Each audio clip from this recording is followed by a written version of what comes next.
Welcome to the Dinosaur Review for Kids podcast, a show all about reviewing dinosaurs on a scale of 1 to 10 fossils before only the elite terrible lizards make it into the Prehistoric Cage Match. This program is presented by the Stomp Chomp Roar Company and can be heard within all the rock layers across the planet. Grab your dinosaurs and your official scorecard because it's now time to dig for dinosaurs.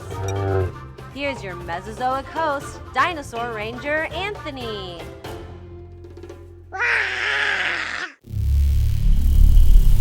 Triassic,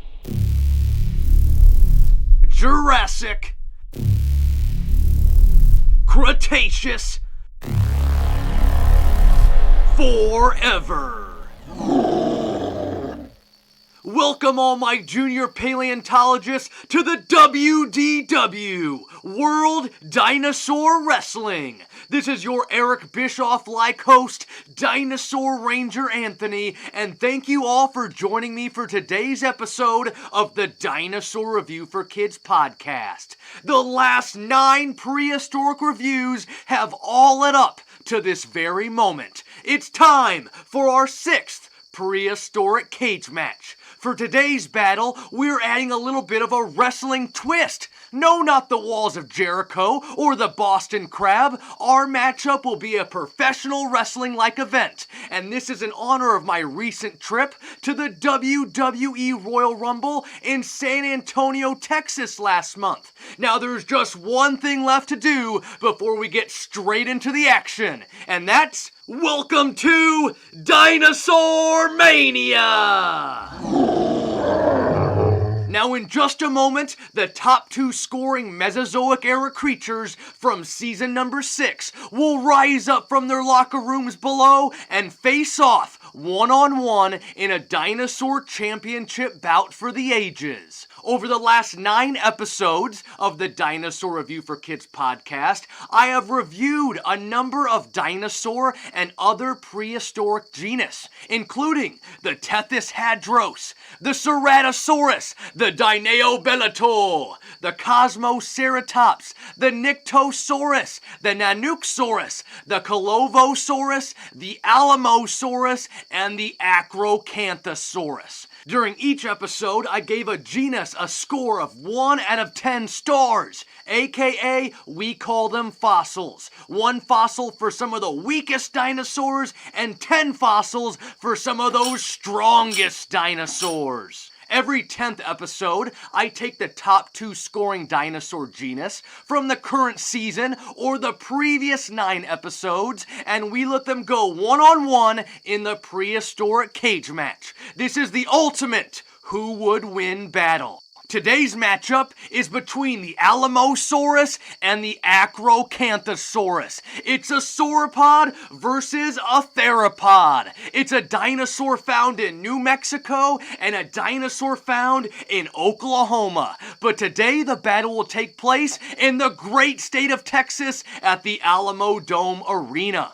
It's now time to bring these terrible lizards onto the Lone Star battlefield. Stomp Chomp Roar welcomes you to the 6th Prehistoric Cage Match. We are live from the Stomp Chomp Roar Science Lab studios. This is the moment you've all been waiting for. It's the Prehistoric Cage Match. It's time for the Heavyweight Dinosauria Championship of the World. Introducing first, fighting out of the blue corner, a fossil score of 8.8, stretching 98 feet long, 26 feet high, and weighing in at some 146,000 pounds. From the late Cretaceous period, some 70 million years ago. Fighting out of the Ojo Alamo Formation of New Mexico, it's the armored sauropod. It's the Ojo Alamo lizard. It's the Alamosaurus.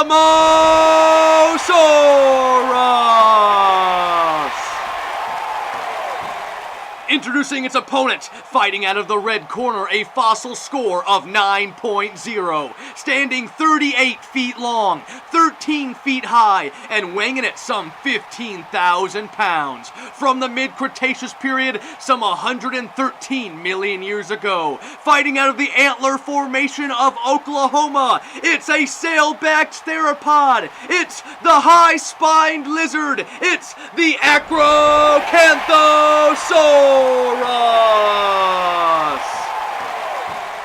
No disqualifications, no countouts, falls count anywhere. Let's have a fair, clean fight, touch claws, and back into your corners. Round 1, fight! Woo! We made it back to the next prehistoric cage match. Can you dig it? It's time to let DinosaurMania run wild on you, brother!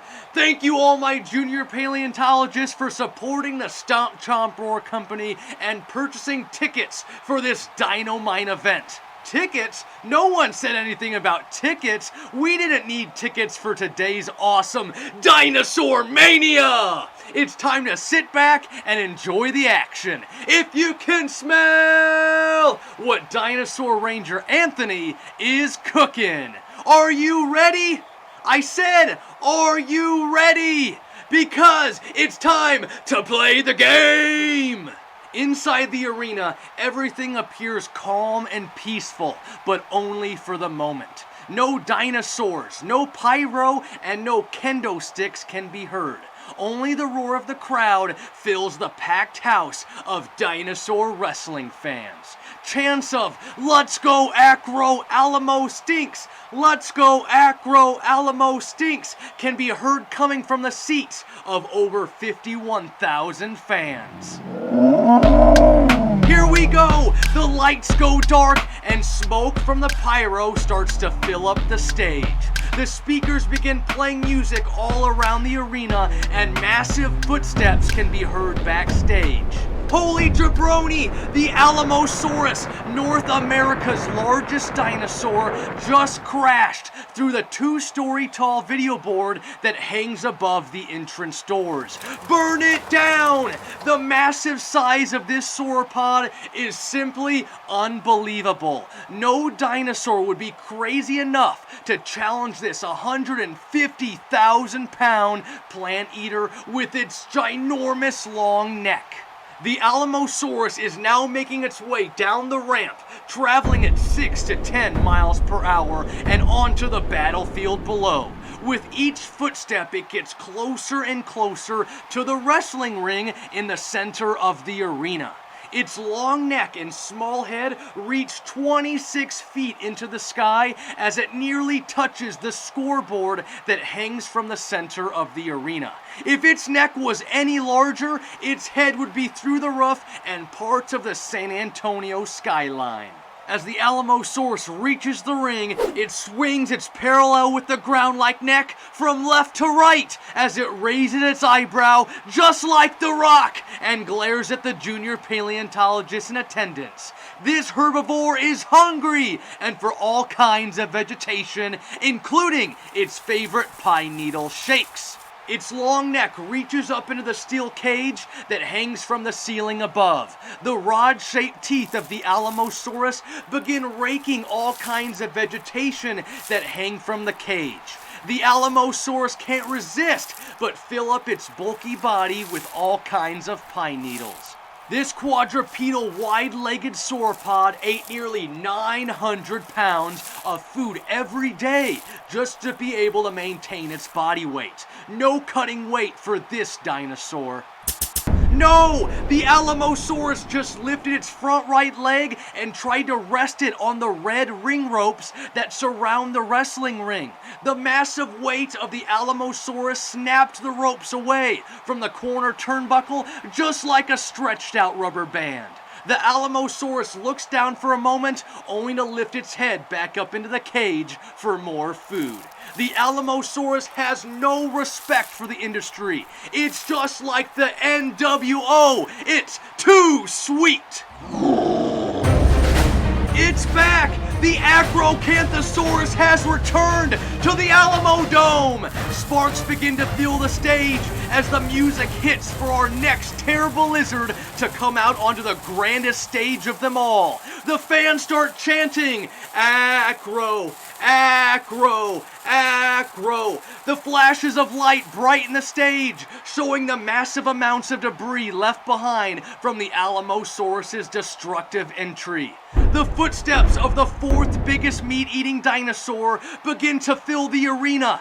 Just like the water glasses in the Jurassic Park movie, pop cups in the arena begin vibrating to the rumbles of this gigantic theropod. The Acrocanthosaurus has just crashed its way through the rubble that fills the stage and charges down towards the ring. With its osteoderm-covered back turned, the Alamosaurus begins to swing its tail from left to right, trying to scare off the newly entered meat eater.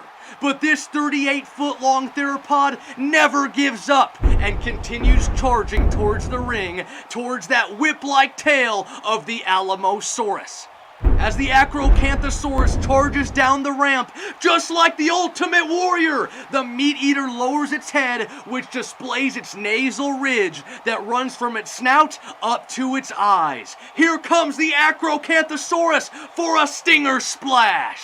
The tail of the Alamosaurus whips along the right side of the meat-eater, sending the 13-foot-high Acrocanthosaurus flying over the guardrails and into the open aisles of the crowd. The blunt force of the Alamosaurus's tail would be enough to send almost any dinosaur running for the hills. But not this sailed-back meat-eater. This is the high-spined lizard.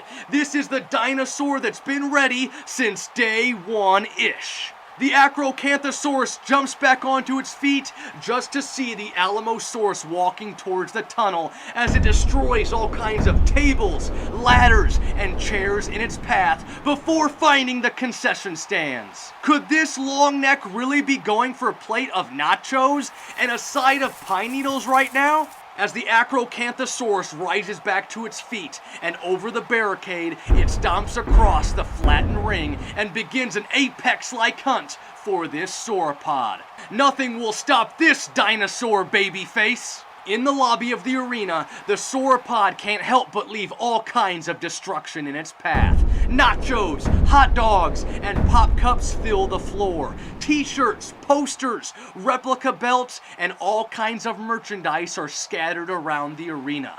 The Acrocanthosaurus can't help but keep pursuit with its frontward-facing eyes and its three-fingered claws. As both dinosaurs make their way into the parking lot area, the Acrocanthosaurus charges at the Alamosaurus once again. It lowers its long and narrow 4-foot skull and strikes the left rear leg of the giant sauropod with its 60 to 70 sharp curved teeth. The Alamosaurus lifts its front legs into the air and then slams them back down towards the ground below as it swings its long neck towards the meat eater.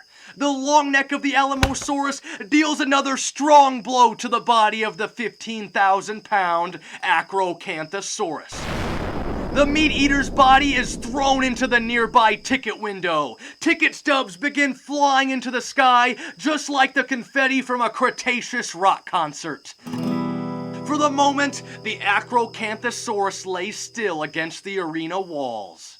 The Alamosaurus, with its injured rear left leg, continues walking towards the famous San Antonio Riverwalk. This is a part of town filled with all kinds of shops, restaurants, and activities for families. And don't forget about all kinds of leaves that hang down from the trees above. As the Alamosaurus continues to stomp away, the injured Acrocanthosaurus picks itself back up and onto its bipedal two-legged stance. For the moment, this massive meat-eater looks towards the arena and thinks about giving up and throwing in the claws. The Alamosaurus is just sending this meat-eater on a wild pterosaur chase.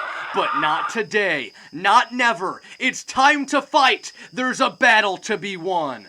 The Acrocanthosaurus catches its breath and begins stomping 15 to 18 miles per hour towards the Riverwalk. At the south edge of the entertainment district, the Alamosaurus slams its massive 4-column-like legs into the rocky sediment that rests between the cobblestone walls of the Riverwalk. With each toe-clawed step in the shallow waters, the Alamosaurus sends waves of water downstream. What's that? It can't believe its ears. The Alamosaurus looks behind itself only to hear the rowdy roars in the distance of a meat-eating dinosaur on the hunt. But wait, where are the dinosaur's ears? Well, that's a story for another day. We gotta get back to the action. As the Alamosaurus turns its head back forward and continues walking, its eyes quickly lock onto all kinds of vegetation that fills up the Riverwalk area. This herbivore dinosaur can't help but stop along the path for all kinds of food. Thunder sounds from inside the Rainforest Cafe begin to fill the air around this section of the Riverwalk. Unbothered, the Alamosaurus continues raking the vegetation from out of the trees as it swallows it whole. No strong jaw muscles for this dinosaur. The sauropods use something called gastroliths, which is just swallowed rocks to help them digest their food before it sits in their stomach for days and days. What's that? There's no Mesozoic creatures inside the Rainforest Cafe. The fast-hunting predator stomps out of the Rainforest Cafe and returns to the battlefront. The theropod lowers its phenomenal head and strikes the side of the Alamosaurus. The sauropod's body crashes into the side of the cobblestone walls, sending all kinds of 100-year-old stones into the waters below. Quickly, the Alamosaurus swings its extremely long neck to the right, striking the Acrocanthosaurus, just in time before the meat-eater got a chance to sink its teeth into the bulky body of North America's biggest sauropod. The Acrocanthosaurus stumbles backwards, giving the Alamosaurus just enough time to get back onto its feet and regain its composure. The Acrocanthosaurus quickly jumps from coast to coast and lands on the other side of the river as it begins stomping towards the Alamosaurus. The giant sauropod begins walking further down the river and begins swinging its tail from left to right as it tries to avoid another attack from the Acrocanthosaurus. As the river begins to bend towards the west, the cane-like Acrocanthosaurus continues stalking its prey.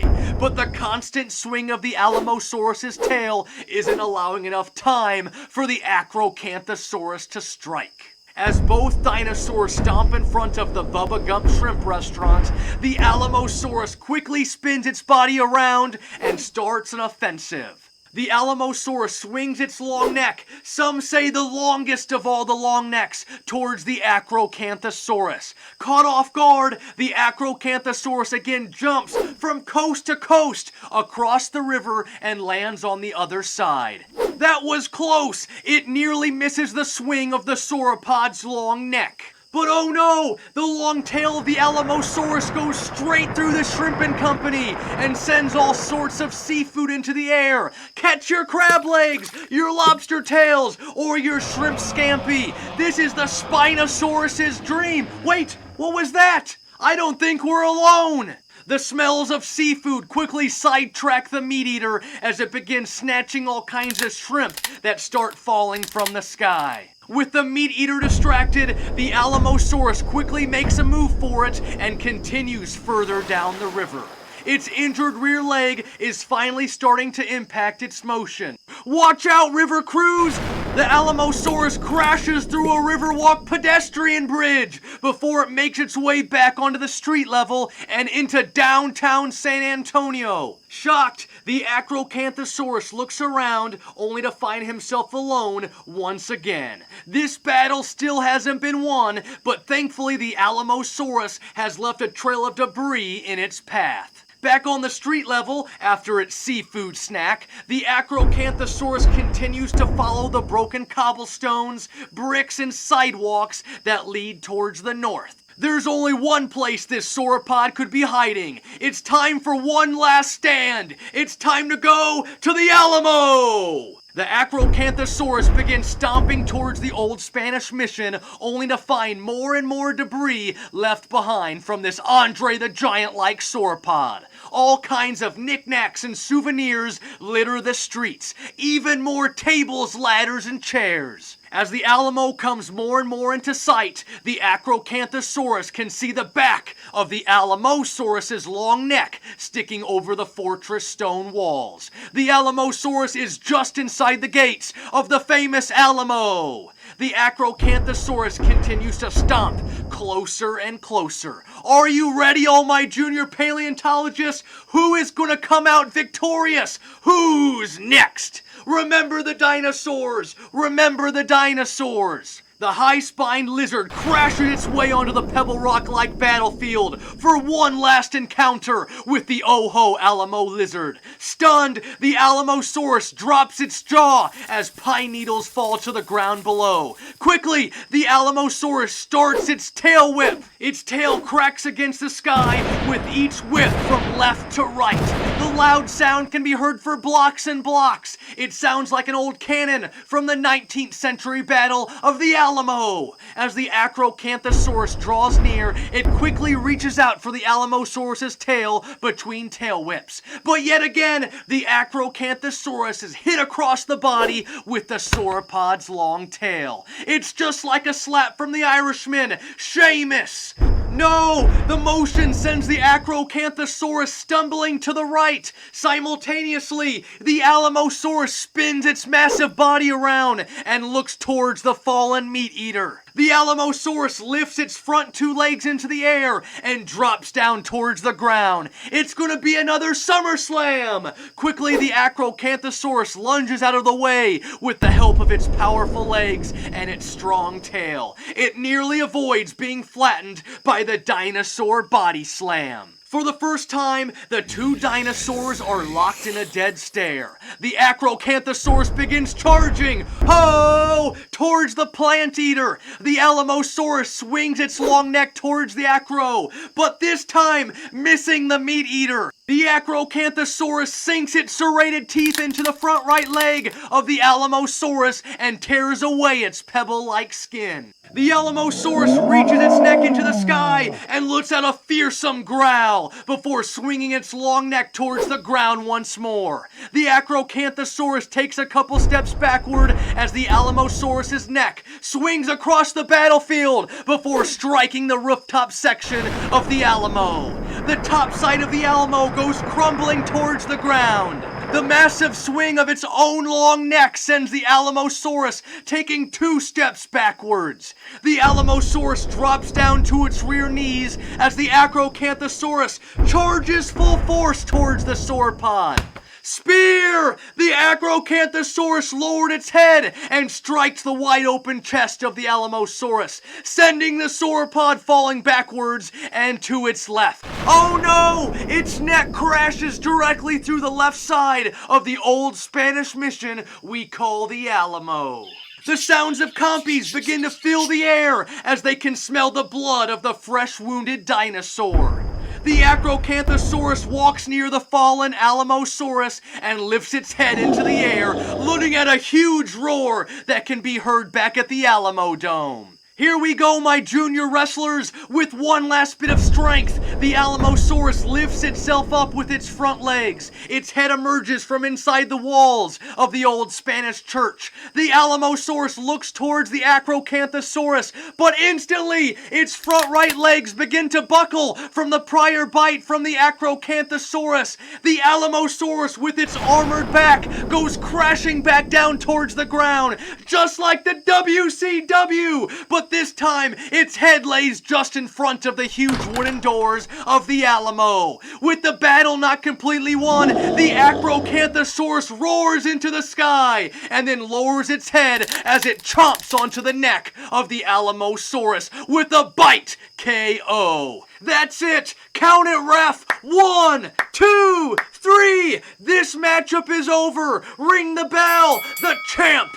is here, the Ayatollah of fossil rock and rolla. This is awesome! 316, the Acrocanthosaurus is our next champion. Everyone, acknowledge him. As for the Alamosaurus, I'm afraid I've got some bad news. It can rest in peace. And now, for your Dinosaur Review for Kids Prehistoric Cage Match highlights. To be the dinosaur, you have to beat the dinosaur. What a slobber knocker. That was a hardcore match between two enormous dinosaurs. The battle didn't stay at the Alamo Dome for long, and before we knew it, this battle was taken into the streets of San Antonio. And boy, was it a battle for the ages. The Alamosaurus was always on the run, but it was the Acrocanthosaurus that finally gave this sauropod dinosaur a true contest. Although the Alamosaurus may have been one of the last dinosaurs to survive the extinction event 65 million years ago, it was still defeated today by this massive theropod. The Acrocanthosaurus is now the best there is, the best there was, and the best there ever will be. Well, maybe not the best there ever will be, but nonetheless, it truly brought its A game today. And your sixth Dinosauria champion of the world, the high-spined lizard, the Acrocanthosaurus! Boom! Was that just the greatest DinosaurMania ever? I just can't believe how well it turned out, and I hope they can repair the famous Alamo. Now, this was the second prehistoric cage match between a theropod and a sauropod. Now, each dinosaur family has each won a prehistoric cage match episode. We are now split 1-1 when it's Meat Eater versus Longneck, and I'm sure this won't be the last battle between these two dominant dinosaur bloodlines. Now, today's episode was just so much fun to write. It was truly dino-rific. Now, most of you know I have always enjoyed watching wrestling, from the WCW to the WWE since I was a little boy. I loved Goldberg and Sting, the NWO, The Rock, Stone Cold Steve Austin, Kane, Chris Jericho, Brock Lesnar, Triple H, The Miz, and so many others. I could just go on and on and on, just like the over 700 different dinosaur genus. It was just so cool that I was able to combine these two favorite childhood memories of dinosaurs and wrestling into a prehistoric cage match episode. And what was extremely fun was adding all the little Easter eggs into the story. You can't see me, but hey, when I upload this podcast on Wednesday, March 1st, we'll be just 1 month away from the greatest show on earth of WrestleMania. With that, we are now on to our next 9 dinosaur reviews of season number 7. We're on to lucky number 7. Let's all go to Las Vegas. But hey, I need a little help from my junior paleontologist too. Do you know a dinosaur genus that I have yet to review on the Dinosaur Review for Kids podcast? Then send me an email to stompchomproar@yahoo.com and let me know the genus that you would like me to review next. I have 3 genus all set in stone for season number 7, and let me give you guys a little bit of a sneak peek. Those genus are the Postosuchus, the Ichthyovenator, and the Protoceratops, and I still need 6 other dinosaurs to help me complete the list. Now also make sure to do a pterosaur too, because we all know my wife, Ranger Elace, she loves her pterosaurs, her prehistoric flying reptiles. And hey, guess what? My wife even loves wrestling sometimes more than I do. Isn't that just cool or what?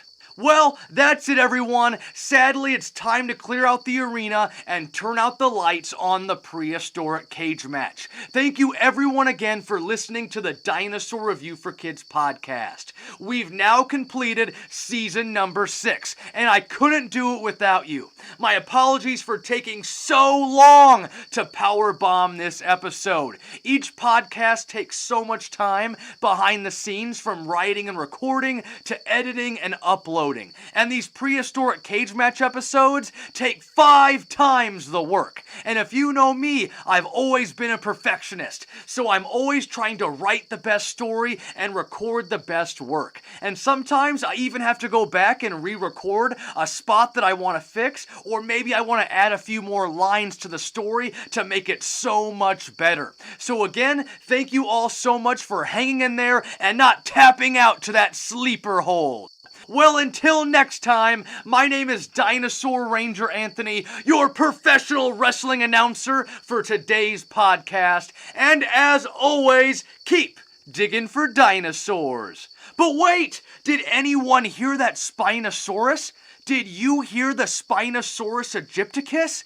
If not, then go back to the Bubba Gump shrimp scene and listen closely after that Alamosaurus crashes its tail into the seafood restaurant. I think the Spinosaurus, who we heard return at the Clash of the Dinosaur Champions episode, is still swimming among us. The Spinosaurus will never give up being the true, undisputed champion of the world. If you can smell what the Spinosaurus is cooking.